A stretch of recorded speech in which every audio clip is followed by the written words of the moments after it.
What is going on, ladies and gentlemen? Thank you for coming here to talk nerd stuff, comics, movies. We appreciate it. This is Why So City Pod, and we are joined by a very special guest. We got Darian from D Cannon. How do you say your name? Because I always thought it was DC Cannon until typing it out. It's just D canon. It was kind of just like, I'm the type of person that likes the canon of stuff in like comics and whatnot. Like, that's the kind of like how that name came to be. And then a lot of people call me D for short for like my name. So kind of just put the two together and just came up with that name. Hell yeah. So we got a comic and movie content creator on TikTok, YouTube, Instagram. On YouTube, it's D-Cannon5. On Instagram and TikTok, it's D-Cannon5 without the dash. So check them out. Great content. Good to have you on, dude. Thank you. And today we're going to be talking about little MCU, little DCU, little comics. I believe you're a semi-new comic reader, right? Yeah, I'm semi new to reading comics as a whole. I've kind of watched YouTube videos growing up about, comics and stuff like that, but like reading them at all together is kind of like I'm kind of new to that area. For sure. Yeah, so we'll get into that. And really we've on this podcast we talk a lot about what we expect from Doomsday, Secret Wars, the DCU.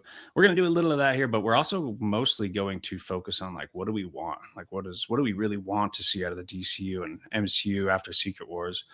But yeah, let's start with just like your comic background. So like what does your comic reading look like? Is it like a year or two behind your belt, or just like a brand new thing, couple months? And what are some of your favorites so far?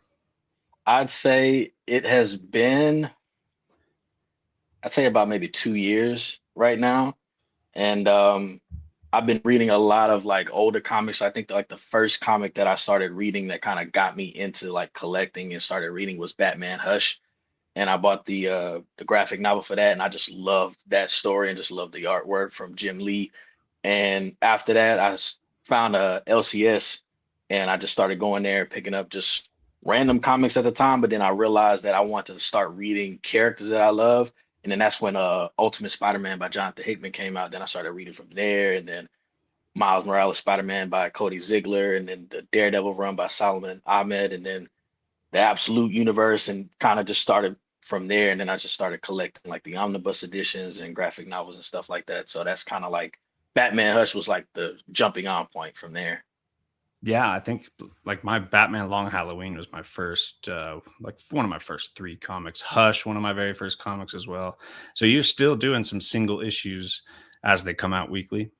Yeah, I'm still doing that. It's expensive, honestly. Like just Yeah, picking up single issues every week is expensive. So I feel like at a certain point I might stop doing that and just, kind of get in that mindset of just like I can just wait like a month or two till the trade comes out and I can just read everything in one go. Because I'm yeah, a big omnibus guy. That's like my preferred format. So that's kind of like where my headspace is at right now with like single issues and trades and omnibuses. same. If our page made a ton of money, I would do more single issues, but I just gotta wait for that kind of Yeah. lifestyle. I'm okay with waiting. But you've read a lot of newer stuff that I haven't read, like Ziegler, Miles, Ahmed's Daredevil.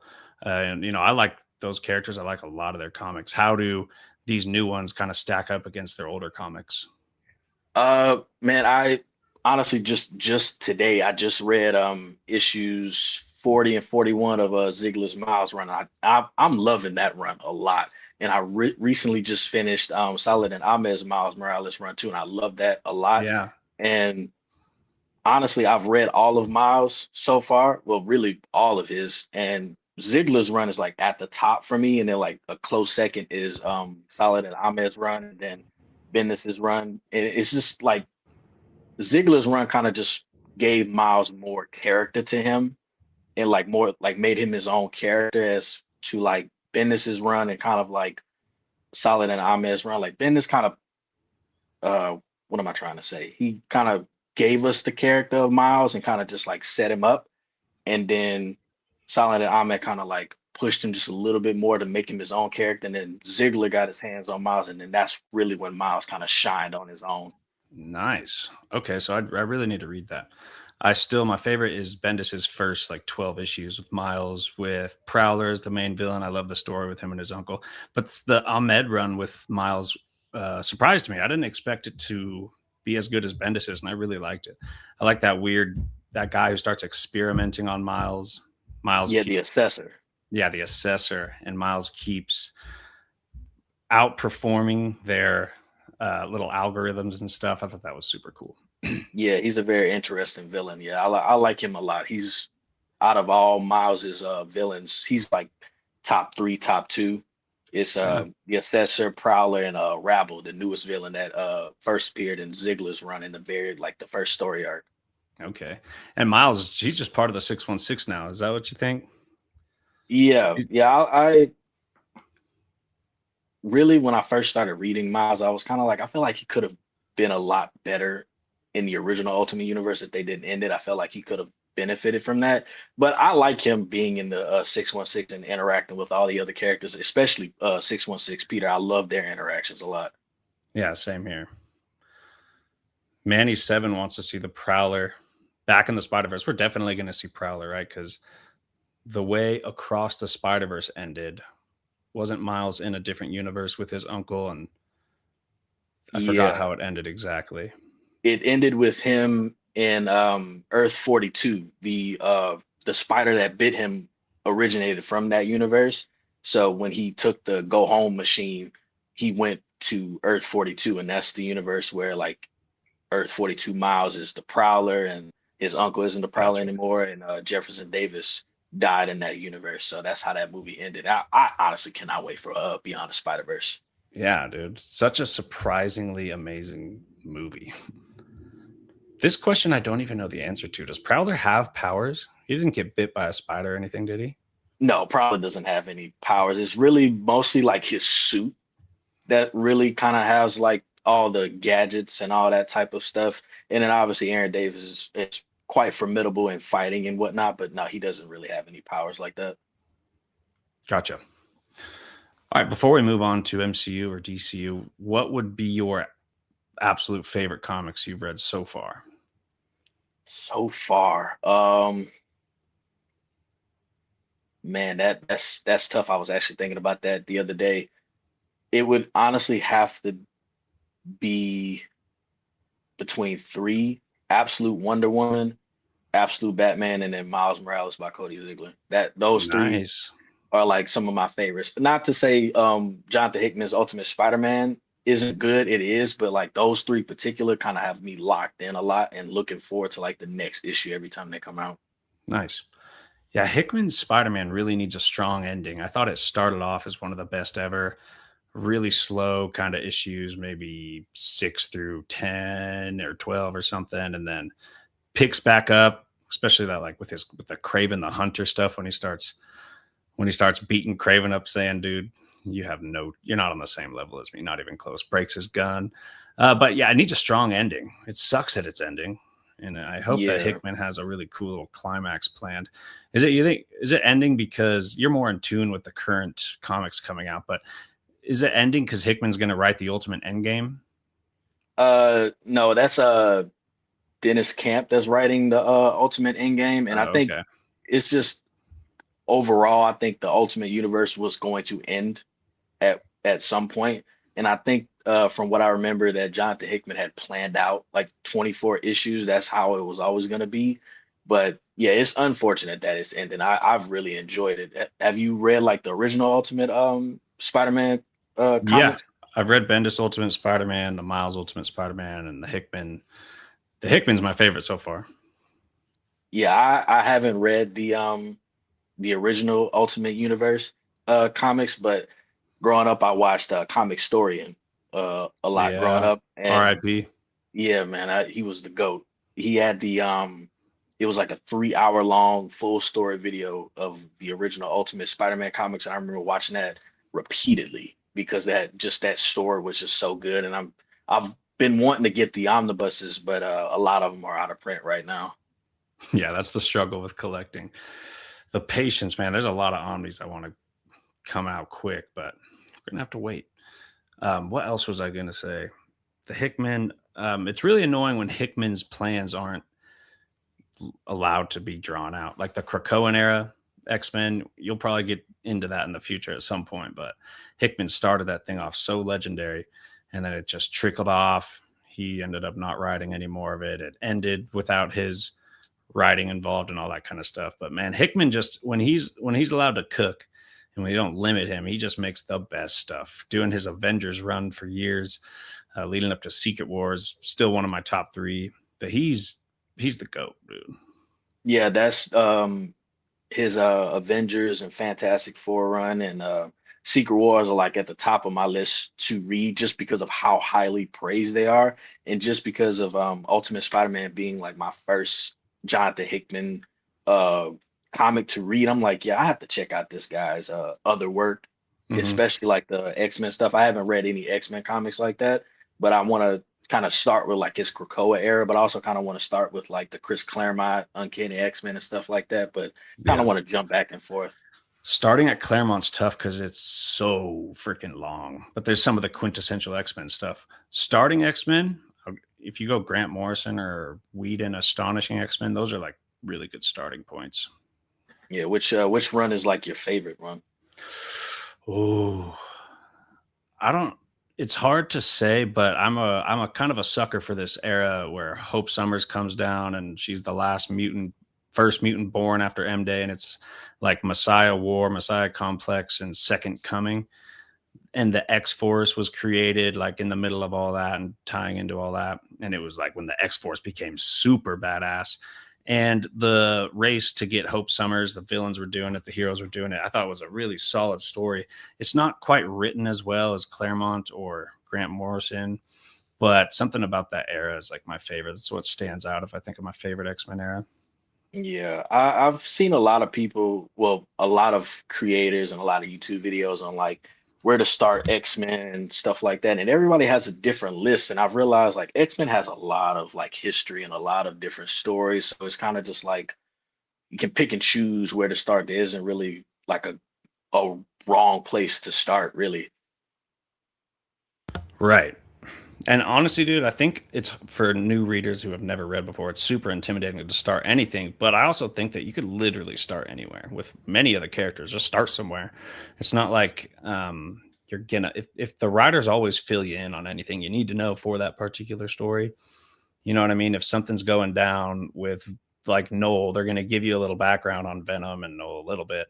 So they do a good job at, because like Chris Claremont's whole thing when he was maybe coaching his writers, when he writing himself, he always said each issue you got to pretend a little bit like someone might be picking this up for the first time as a comic reader ever. So give him some important information almost every issue, which I think might be overkill, but at least for every arc, you're going to get hooked up with the info you need.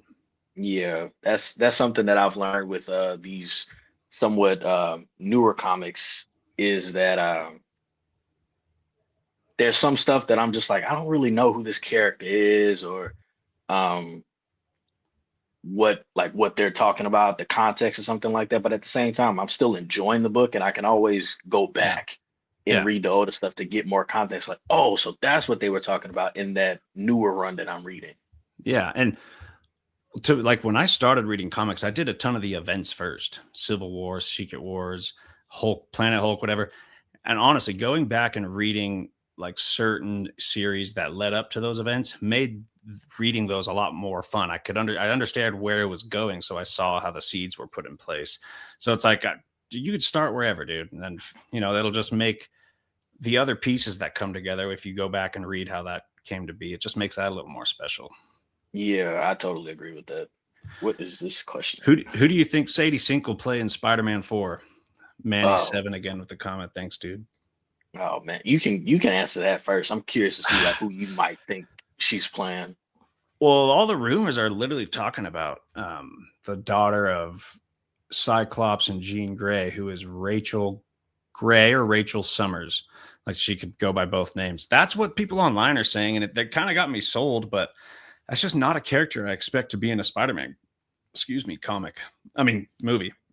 It seems really weird to have an obscure X-Men character. We don't even know Cyclops or Jean Grey, but you think her daughter's going to be in there, and they're thinking it's a multiversal traveler that's going to warn them. I don't know. I think that feels like it's too much. So, dude, I don't have any good guess for Sadie Sink. You see in the trailer, she looks like kind of a badass. She has this presence. Her demeanor is confident. She looks like she is a fighter or something, not like an MJ. But man, I really Yeah. couldn't tell you. But if all the rumors are true, it's Rachel Summers. Yeah, I'm not sure honestly. Like I've seen all the like the Twitter posts of like the rumors and oh she's playing this character, she's playing this, and I'm like honestly I'm at a point now where it's like I don't want to know who she's playing. I just rather experience it when the movie comes out because to me, some people thinking that she's like Jean Grey or like you said, like Rachel Grey or Rachel Summers. It's like they haven't necessarily really introduced the X-Men within the MCU universe yet. That kind of haven't like they don't exist yet. So I don't see how that would be who she is.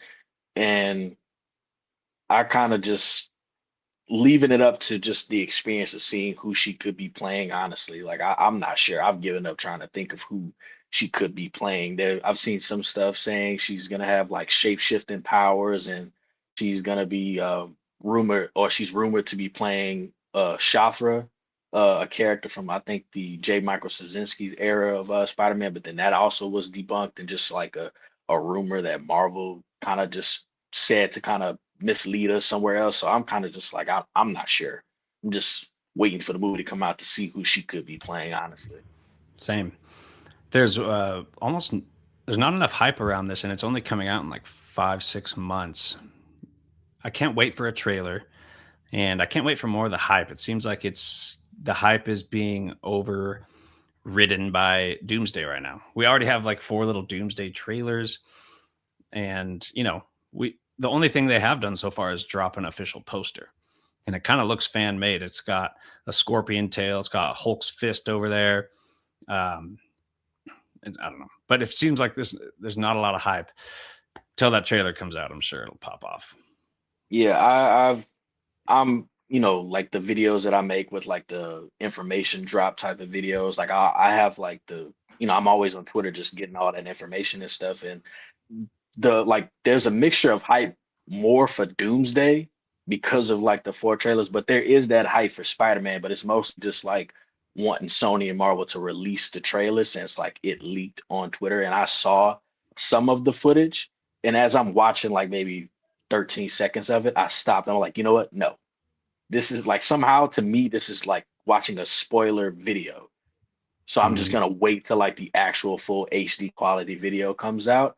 But yeah, I agree with that. Like a lot of hype is towards Doomsday right now, and not a lot of it is seen for Spider-Man. But as soon as that trailer hits, like Avengers and Spider-Man are gonna be like right here neck and neck in terms of hype. Yeah, that's $2 billion films Marvel has coming out this year. They're gonna do fine. Yeah, they're gonna make all kind of money this summer and in the winter time. So, what do you think about the little Avengers Doomsday little teasers? I I like them. My girlfriend and I went to go see Avatar Fire and Ash, really great movie. And the Captain Steve Rogers trailer showed up and it was all right. Like it didn't do anything for me. And then the Thor trailer was releasing and that did something. I'm like, I like this. Then the X-Men trailer came out, then that's when I was sold. I'm like, okay, Yeah, me too. I like this. I like this a lot. Even the Fantastic Four one, you saw that one too? Yeah, that one was really good too. I really like that one too. Like out of all the trailers, which one was your favorite? X-Men, dude, by far. That one was really cool. And we got a shout out for Darian there. Let's go. Oh, that's my boy Josh. Shout out my boy Josh, man. Yeah, I thought, dude, man, if I'm considering the Russo brothers and the vibe, the tone they bring to their movies, and I'm picturing the X-Men in that kind of a movie with all these Avengers and Doctor Doom in there too, this seems like just pure, just greatness. Yeah. Yeah, it looks a lot like a lot of fun. So, did you see how they were looking at how the Russos posted something about like there's a lot in these trailers that you're gonna have to look real hard to see. That's not word for word what they said, but they basically said there's information being hidden there. Yeah, And I saw that. did you see any of the timestamps and then people going back to where that doomsday clock talking about days until the movie, using that as a timestamp, going to Endgame and looking at where they all left off. Did you see those? Yeah, I've seen a couple videos of that, and the Russo I saw a post that the Russo brothers was saying like the teaser trailers weren't just like trailers, or they aren't trailers, they're like stories. So from that, what I'm thinking in my head is like, okay, so these, like, the Steve Rogers trailer, Thor, X-Men, and the Wakandans and Fantastic Four are like different plots or like different storylines that are going to be going on within the movie. Hopefully that, they stick the landing with juggling all of these different stories. But that it is an interesting theory that people are using, like those little numbers or whatever that they're finding at the end of the trailers to kind of link that back to Endgame. But then I've seen some people, um, if you watch Emergency Awesome on YouTube, his name is Charlie on there. He does Yeah, I like love it. Yeah. yeah, I love his. I've been watching him for a while. He did a video talking about that and like saying like, okay, people found this, like these numbers, and it's linking up to this timestamp in Avengers Endgame. I think one of them kind of made sense to me. Then the other one was kind of like, this doesn't make any sense, honestly. So it's kind of just like a theory that everybody's having. Yeah. But Still with just a the theory. Russo brothers, you never know what they're leading towards. Right. So out of the four trailers, four different timestamps, one of them was the moment when the Ancient One was telling Hulk how dangerous it was to mess with time. Right. That's pretty cool. I mean, that's obviously. And then the another one was when Loki, all the chaos happened. They already got Loki locked up, and they go downstairs, and Hulk starts busting things up, and he grabs the Tesseract and disappears. All right, and that all leads to him becoming the god of time, holding the freaking trees. So the other one was like stealing I think it was Rocket stealing the ether from the Thor, like from Asgard in the past.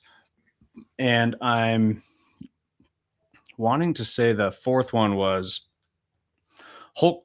Oh, when they tested the time traveling for the first time. So there's a theme of like time travel is dangerous. So Yeah. that I think is really cool. I don't know how much it really reveals or if it's even really what's going on there. But all of those do have something to do with like going back in time with these Infinity Stones. I'm starting to wonder if we'll see the Infinity Stones and the Gauntlet in that movie at all. I mean, we did see it in the Secret Wars comics, Yeah, the I Hickman think one anyway. yeah, I actually want to read the Jonathan Hickman Secret Wars, but I think that like what you just said, like Loki taking the Tesseract and disappearing. Obviously, we saw like how that honestly was like it wasn't supposed to happen, which is why we got Loki season 1 and 2. And then I think that we might go back to that moment when the Ancient One was telling Bruce about, you take the Infinity Stones, messing around with time. I wouldn't say that exact scene, but it might, get referenced again at in some way. But I think there are like a certain things that weren't exactly supposed to happen. Like, obviously Steve going back and having his life with Peggy, that wasn't supposed to happen. I feel like that might have started an incursion. And I saw a video of a creator that I can't remember who it was, but somebody brought up how the incursions are like slowly happening, that they've been happening, like how they happen in the Secret Wars comic, or like the build up to Secret Wars, like they were happening the whole time, but none of the heroes do about it until the last minute. So I feel like there were certain moments throughout the movies that happened that caused incursions, like Steve and him going back, returning the stones, and the spell going on with Peter Parker and whatnot, and some other stuff that caused incursions in the background, but didn't or aren't really like being shown yet until Doomsday and Secret Wars. But I can't remember who that creator was that was talking about that. But if they're watching this, like shout out to that creator that said that. Yeah, I do think that Steve Rogers doing his thing in the time is what caused incursions. So that's why I think RDJ is going to have a direct hate for Chris Evans. So, I mean, Steve Rogers. So we're going to kind of have this RDJ versus Chris Evans thing going on again. And they have that dynamic, dude. Like they really do. Seeing them kind of butt heads is some of the best MCU stuff. Yeah, I'm just can't wait. Any chance you watch the John Campea show? No.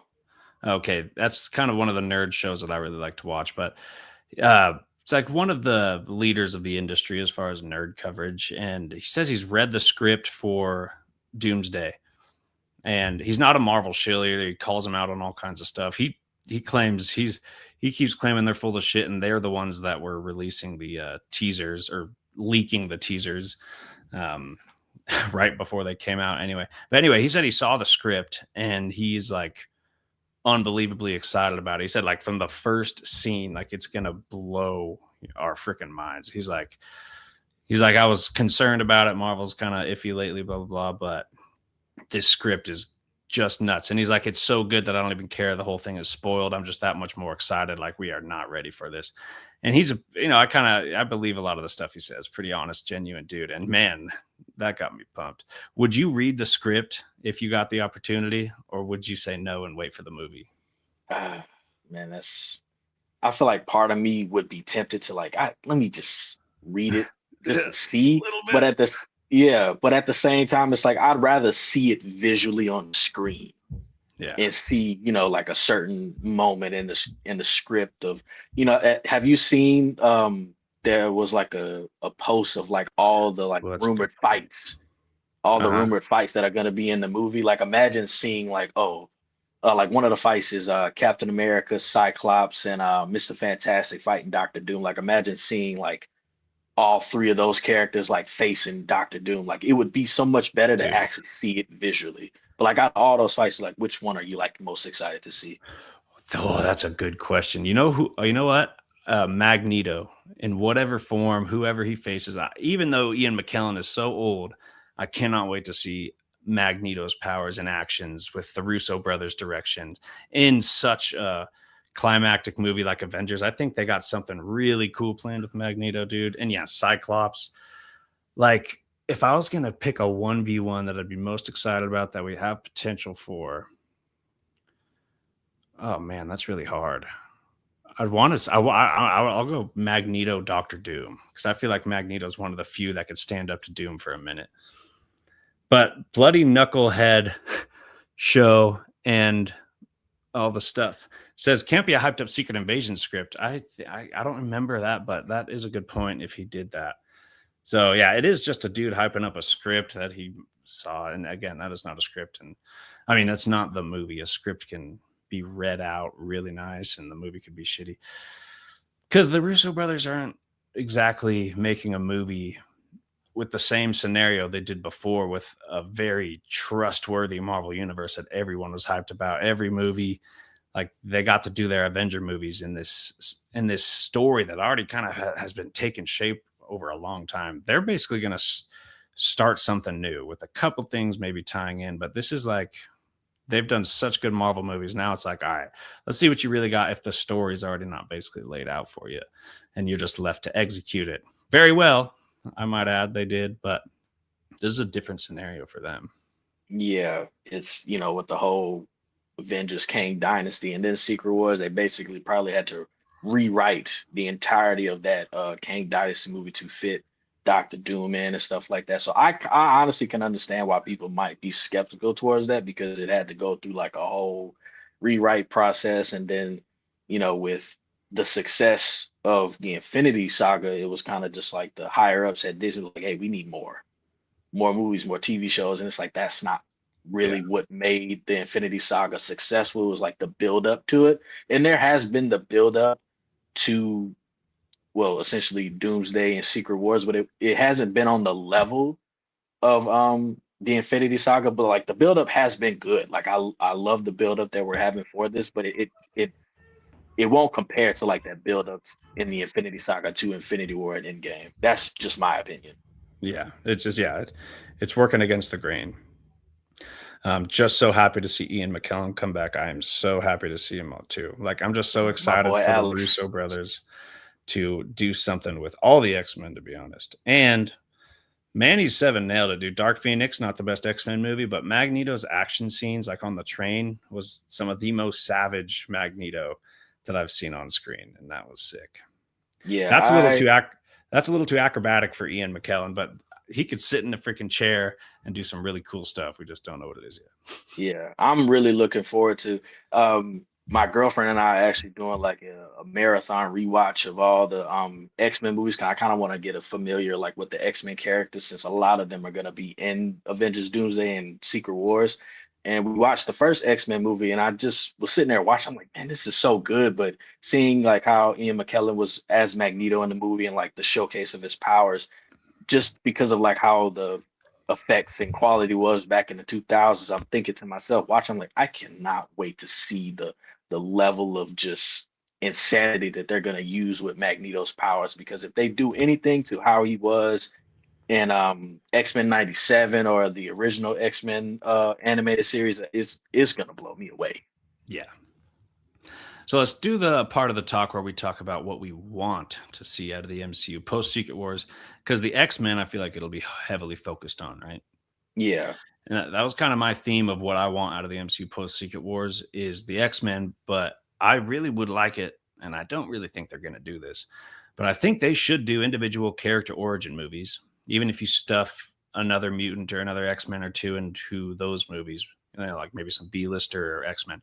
But like, give me a Cyclops origin, give me a Storm origin, Professor X, Magneto, and then the culmination film being the X Men would I think be so savage. Just like your phase one, it'd be hard to repeat the success of phase one, getting introduced to these new characters, watching them come together as a team.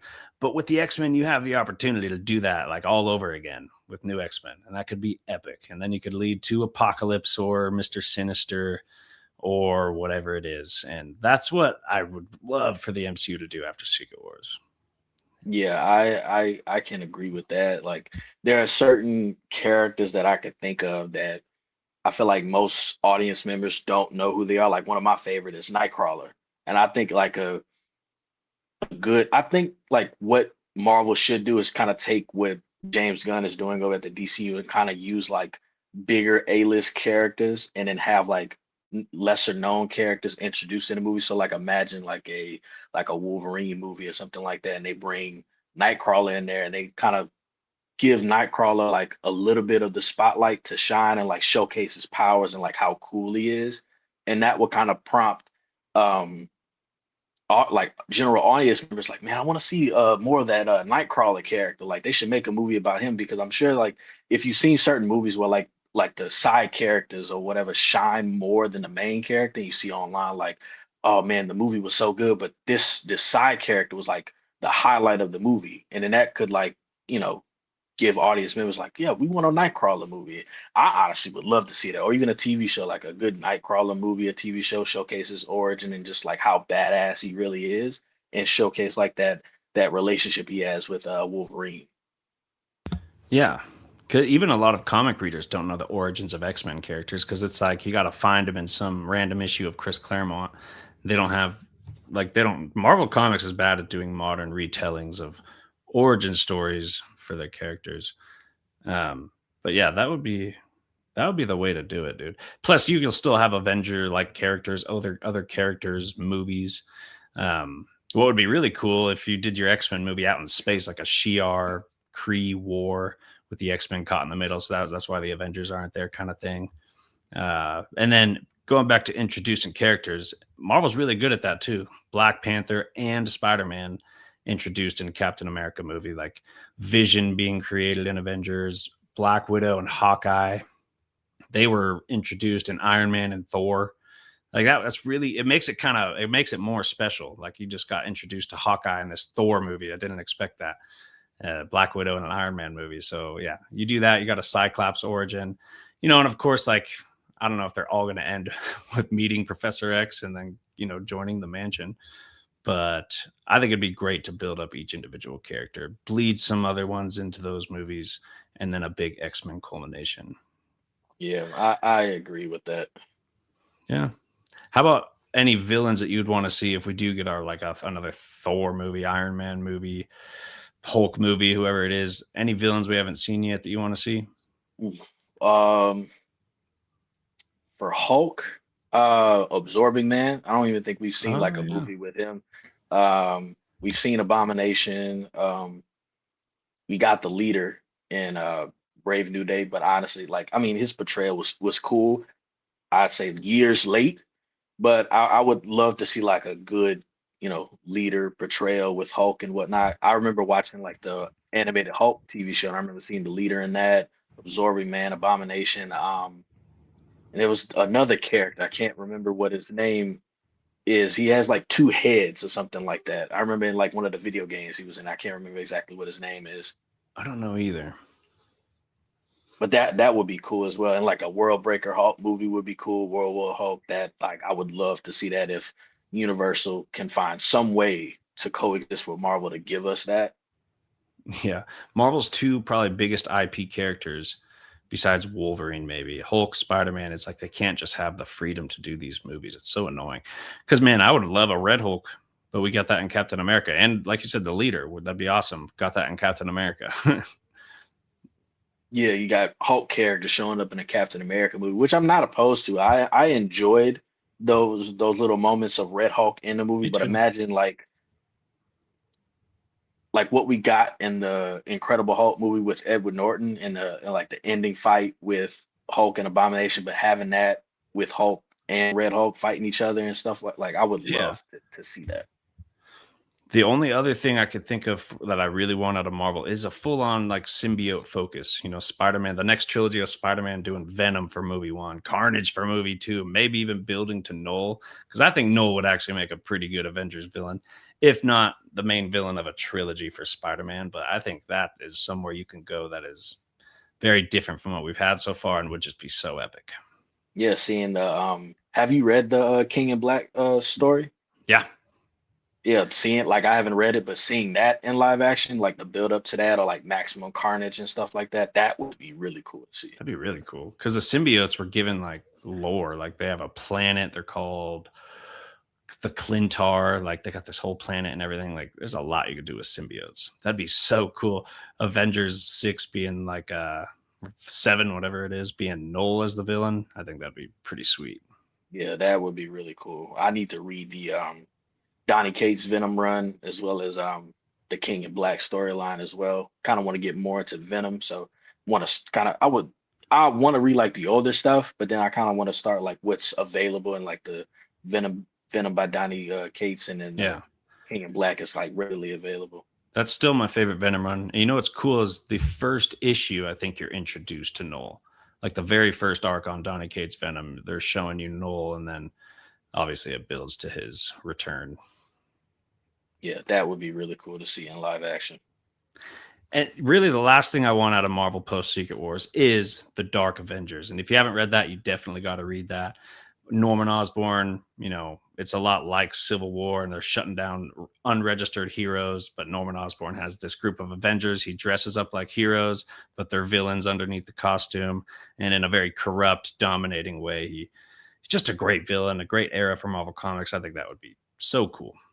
Yeah, that would be cool. I haven't read that, but I've seen, there's like Venom is on the team and Bullseye's on the team and Wolverine's son, how do you pronounce his name? Dakin or Dakin is on. Dakin.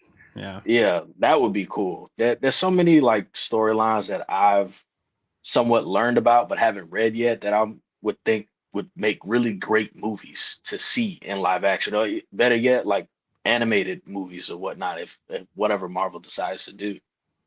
Yeah. That's all I got for hopes and desires for Marvel. We can go on to DC if you got nothing else. Uh, I honestly made like a whole list of Marvel stuff, but I feel like we'd be here all day talking about Marvel. But like one of the one things um is exploring more of Black Panther, because I Yes. recently, a couple months ago, I watched the Eyes of Wakanda animated 4 episode show, and I really enjoyed that. Like so much more than I thought I would. And it kind of just, and then I had to like after finishing it, I looked up on Google. I'm like, is this canon to like the MCU? And sure enough, it was. And I'm like, bro, this should have been like multiple seasons, because it's so cool to experience different eras of the like Black Panther mythos and then kind of expand upon that. So I would love if Marvel at some point kind of sees like, we could use the show and expand on the lore and Black Panther within the MCU, as well as just like showing like the different Black Panthers throughout the centuries and more with T'Challa and stuff like that. And I would hope at some point if we get T'Challa and Storm together, but I don't know if Marvel will Yeah. ever do that. Dude, bringing in the X-Men next phase, you gotta go Storm, Queen of Wakanda, dude. That would be so cool. Yeah, I would love to see that. By the way, what do you think they're doing with Black Panther? I mean, you think Shuri will continue to be Black Panther? Or you think they'll recast a T'Challa? Uh, I would think because I know Black Panther 3 comes after Secret Wars. I would think that Shuri might still be Black Panther, but they might recast T'Challa. I'm banking my money on Damson Idris. I would love to see him as Black Panther. He's like the Same. perfect choice. But if it's either, an alternate universe of T'Challa, like Chadwick Boseman's T'Challa, but an alternate universe of him, and he becomes the new T'Challa of the 616, or it's his son but aged up, Yeah, or anything like that. It honestly, I just want to see T'Challa back and in any way and make sure like it's Damson Idris cast as the character. dude, same. Yeah, that's got to happen. He's perfect. Coming off a lot of popularity after F1 too, man. Cast this guy. I haven't seen that yet. I have to see that. I've heard a lot of good things about the movie, so I'm definitely gonna have to check that out. Yeah, great little movie. And Alex Hernandez talking about, I think, Norman Osborn and the Dark Avengers. Actually, that his group of Thunderbolts actually was the group of villains that he dressed as Avengers, and that was Warren Ellis's Thunderbolts comics, which again so good with Norman doing the same thing he does as the Dark Avengers, chasing down unregistered heroes. But that Thunderbolts run leads right into Dark Avengers, and yeah, really good stuff. That'd play out on screen so well, I think. Hopefully, we get a Norman Osborn in the MCU. I would love to see like Norman Osborn play a more pivotal role in Yeah, like the Marvel universe because from what I've learned, he like with the Dark Avengers, like he's more than just a Spider-Man villain. He also is a Spider-Man villain, but also kind of like he also is also like a villain to like the Marvel universe, particularly like New York in a sense. So that would be cool to see him be more than just Spider-Man's arch nemesis. yeah. You kind of want all the big Spider-Man villains in the MCU. It'd be cool to have a new Doctor Octopus and obviously Venom, Green Goblin. All right, let's move on to DC. So far we got Superman, got Supergirl coming. Batman Brave and the Bold has writers. Did you see that? Yeah, I just saw that today, and I've seen a lot of discourse about that. I don't remember what her name is, but I know that she was also the writer for The Flash and Birds of Prey, and not many people are very enthusiastic about that. And I can agree, obviously, because I didn't enjoy those movies as much as the next person might have. But who knows what might come of this movie?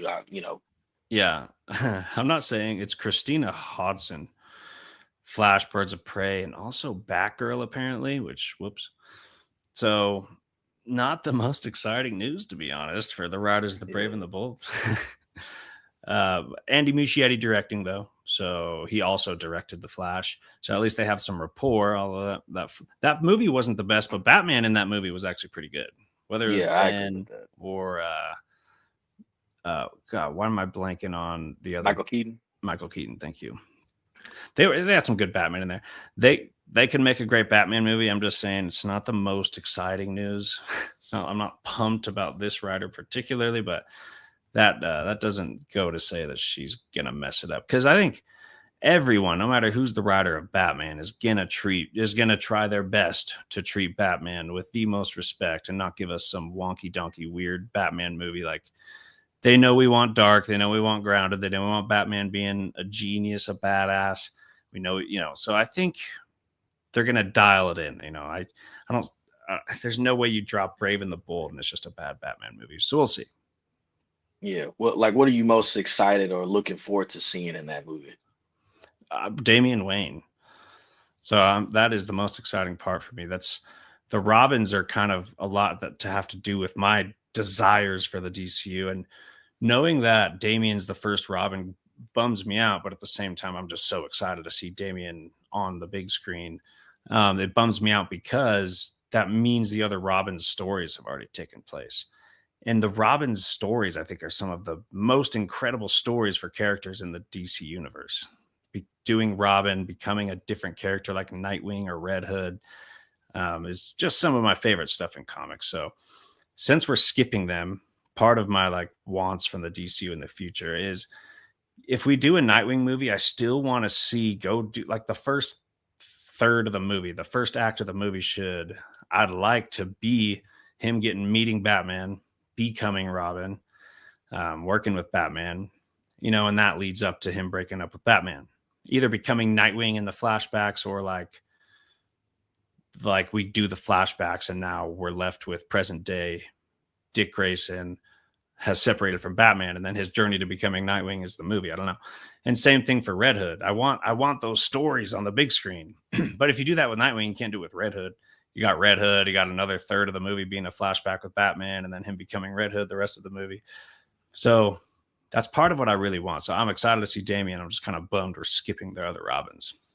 Yeah. Hopefully that with this movie, it kind of, like I said, with like the Wolverine, like Nightcrawler type of thing, that Nightwing and Tim Drake's Robin, Damian Wayne's Robin. Hopefully, Red Hood shows up in the movie and Oracle shows up. That these characters get that shine in the spotlight that it wants people to see more of these characters. And maybe like that's what I have right here in my notebook is like a Nightwing solo projects, like multiple like TV show or a movie or something like that, because I really love Nightwing. And I would want, he's popular amongst the comic book community, but he's not mainstream for like the general audience. So it would be cool to see coming out of the Brave and the Bold, like Tim Drake, like a Red Robin project or Nightwing project, Red Hood project, something like that, where it kind of just like it doesn't spoon feed the origin to people. Because I think general audience members can kind of understand, like an origin if it's told to them like within maybe 20 minutes, 25 minutes, and kind of like say give us the origin, and then after that kind of show us where they are present day. Yeah, 100%. 100%. So, what about you? What's the most exciting thing about this Batman villain or Batman movie? And who would you want to be the villain?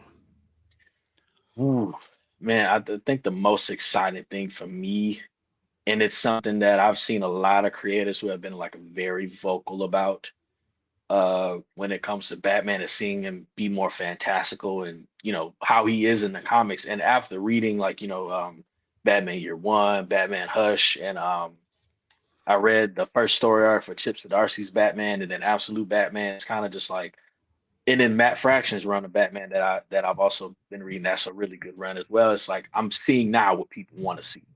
That flipping around, doing flips, and doing all kind of things with his batarangs and all that type of stuff. That's really what I want to see, and I'm most excited to see. And who I would want to as the villain, since the run is like taking a lot of inspiration from Grant Morrison's run, I honestly wouldn't be opposed to the Ra's al Black. Ghul in the League of Oh, Assassins, Raja. even Yeah. though we've seen that already. But not That's comic accurate. Liam yeah, Neeson being a white dude is, Ra's al Ghul is Middle Eastern. So you can do, and with his green, like, I mean, how do you describe that? His green, like very, like it's just expensive looking outfit he's always wearing. Like he could do a very yeah, comic accurate Ra's al Ghul, be totally different from Liam Neeson. And I'm with you. I think it'll be Ra's al Ghul because it's Damien. That's his grandson. He's going to want his grandson's young body.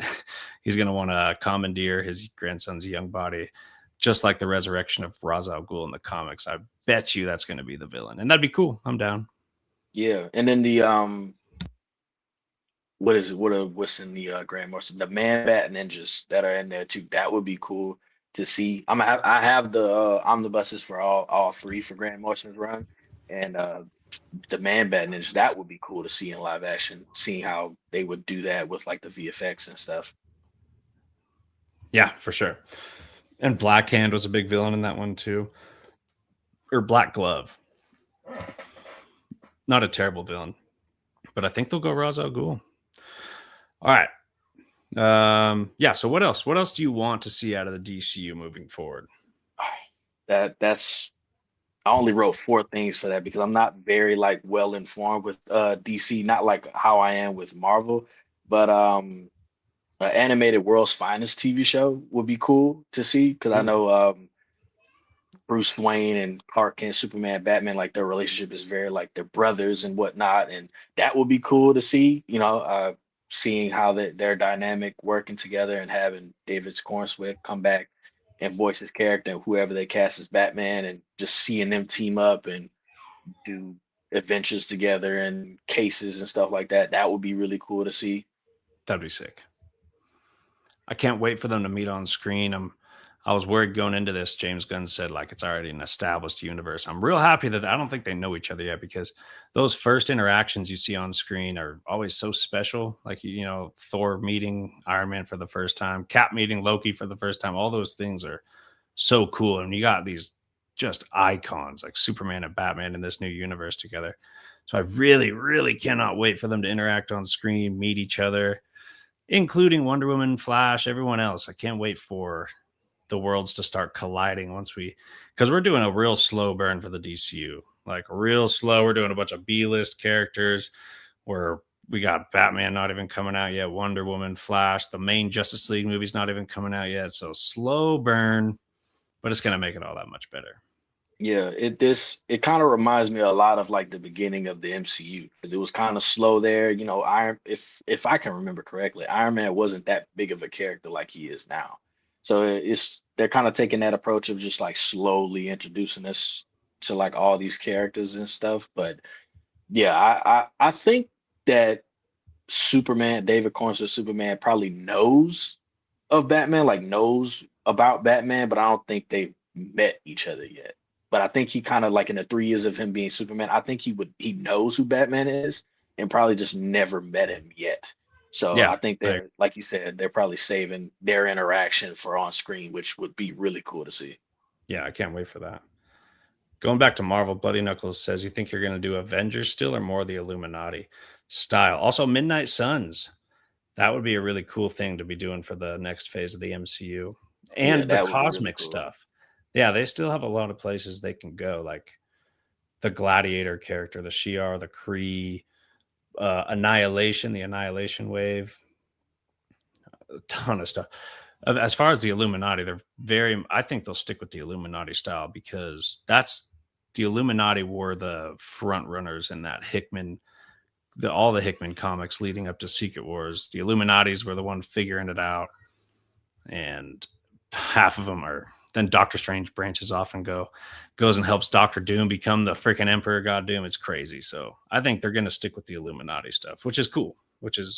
Which matches the Incursion saga. Yeah, that would be cool to see another version of the Illuminati compared to what we saw in Doctor Strange in the Multiverse of Madness. That would be really cool. Like possibly seeing like a more comic accurate Illuminati because I know it's Iron Man, Mr. Fantastic, Cap, Doctor Strange, Namor, and I believe Black Bolt, if I'm not mistaken.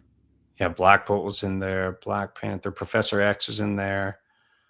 That's right. Yeah. Um, yeah, and since we don't really have any Avengers right now, I think that's probably what's going to happen. The elite are going to group up and be like, "Yo, fuck all this other stuff. We're going to figure this out." Yeah. Yeah. That would be really cool to see. So DCU, what's the most excited project you are? That's a sentence.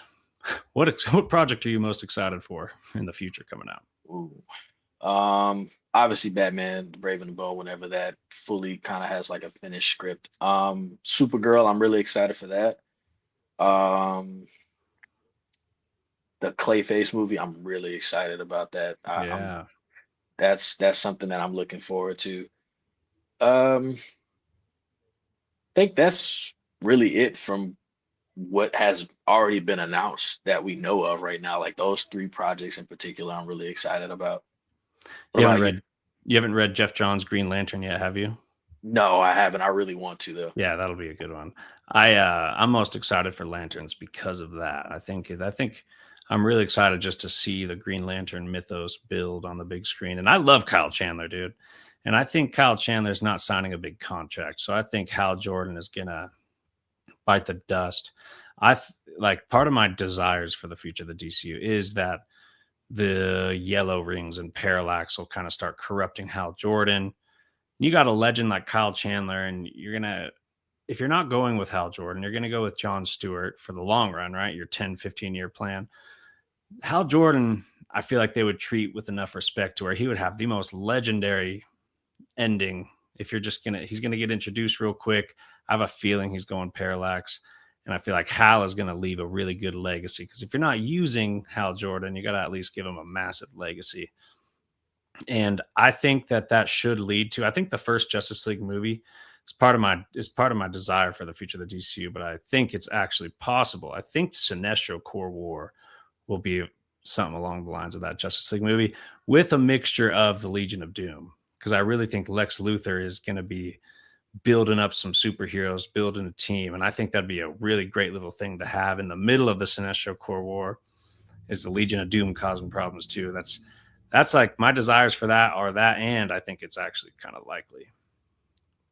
Yeah, I really want to read Jeff Johns' Green Lantern run. There is a content creator that I watch all the time. I really like his videos. His name is K the God on TikTok and on YouTube.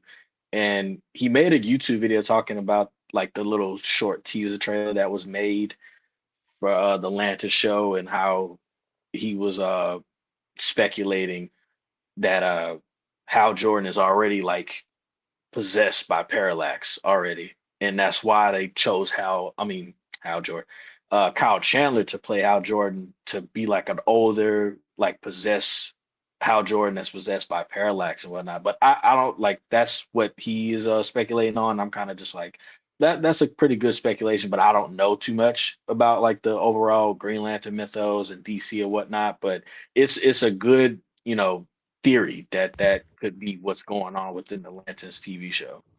Yeah, I like it. There's like yellow lining on the ring that people are like, yellow ring parallax.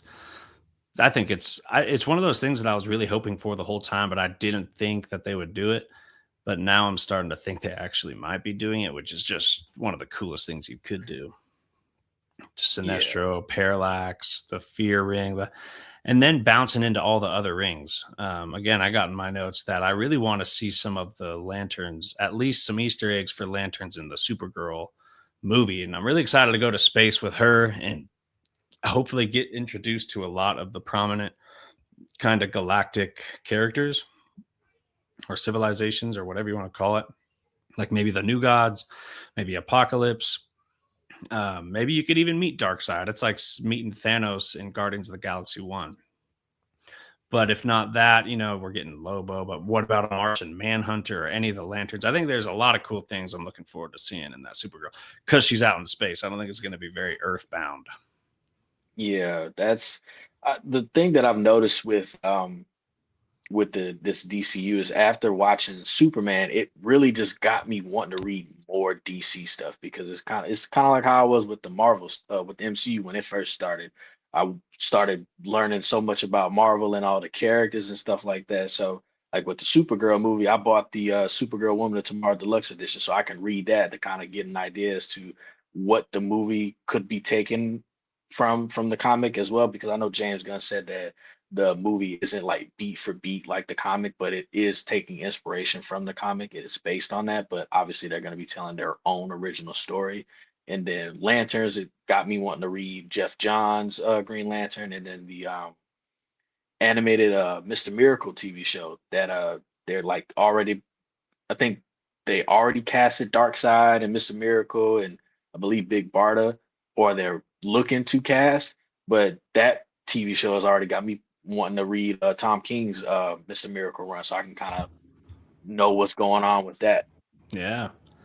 I'm kind of bummed they're doing a bunch of animated shows. Like, you heard of the Dynamic Duo coming out? Yeah, I have. Like, that's what we're talking about how badly we want Nightwing and Red Hood. And you're talking about doing Nightwing and Red Hood in some kind of animated blended with puppet show. I'm like, dude, please, not these characters. Like, I would almost want Nightwing and Red Hood to be treated with just as much respect as Superman and Batman and Wonder Woman. Like, I want them to shine. And they're going to be puppets or something. We still don't really know what the hell that's about, but like, that's not the route I want them to take. Yeah, I think it's gonna be cool. I'm looking forward to anything Nightwing and Red Hood in it, regardless if it's like, like a TV show animated or a movie. I'm looking forward to it. But the only thing I'm bummed out about that is that recently James Gunn had like he confirmed or whatnot that um Dynamic Duo is having rewrites, but they're not it's not having a rewrite to be part of the DCU. It's not going to be part of it. It's going to be like Yeah, I its own saw like that. Elseworld thing, and that's the only thing I'm kind of bummed out about it with that I So would want it to be in the DCU. I'm actually happy about that because then there's more of a chance we'll get a proper live action rendition, origin, whatever you want to call it, for Nightwing and Red Hood. And to be honest, I'm still looking forward to it, even though it's not my favorite format. But Yeah, I'm more excited because it's not DCU. Because I want DCU to just be like live action perfection. And now I'm kind of like looking forward to it more because I'll just be able to watch it and be like, yo, this is not canon to the DCU, so let's just sit back and enjoy it. yeah, Yeah, but we'll see how that goes. Swamp Thing's another one I'm super pumped about. Alan Moore, Swamp Thing is a top three, and like that. That's my like Jeff Johns Green Lantern, Hickman's Avengers and New Avengers, Secret Wars, and then Alan Moore Swamp Thing. Like those are my favorite of all time. So that's pretty cool that we're getting Doomsday, which is pretty much the Hickman Avengers.